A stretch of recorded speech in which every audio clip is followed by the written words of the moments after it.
Hey guys, Jamie here, back with another video. In this video, I'm going to talk about the power supply.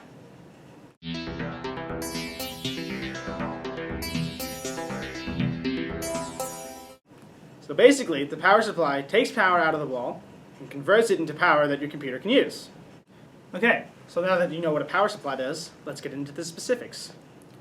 Different power supplies allow for different amounts of power to be sent into the computer. The power is measured in watts, so different power supplies can give anywhere from 200 watts to 1500 watts, and even more if you need it. Not all computers will need more than that, but some supercomputers will. In order to figure out how much power you need, you can use a power supply calculator. Here's a link.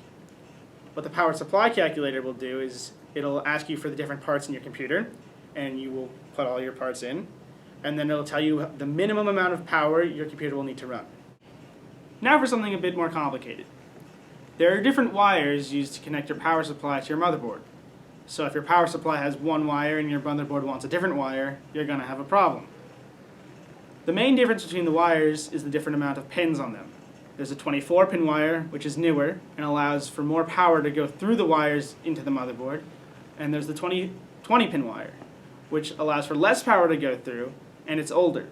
So it has more compatibility with older motherboards, but less compatibility with newer motherboards. And that's where the 20 plus 4-pin wire comes in. The 20 plus 4-pin wire is a 20-pin wire with 4 extra wires on the side. So it can plug into a 20-pin motherboard or a 24-pin motherboard if you put them all together. There's also different wires that can connect your power supply directly to certain components in your motherboard, such as your graphics card or your hard drive. Unfortunately, your power supply loses power over time.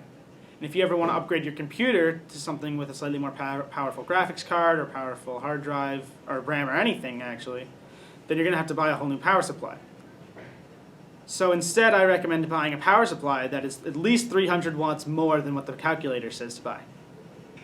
That's all for now. Feel free to check out our other videos and any information you might need about computers.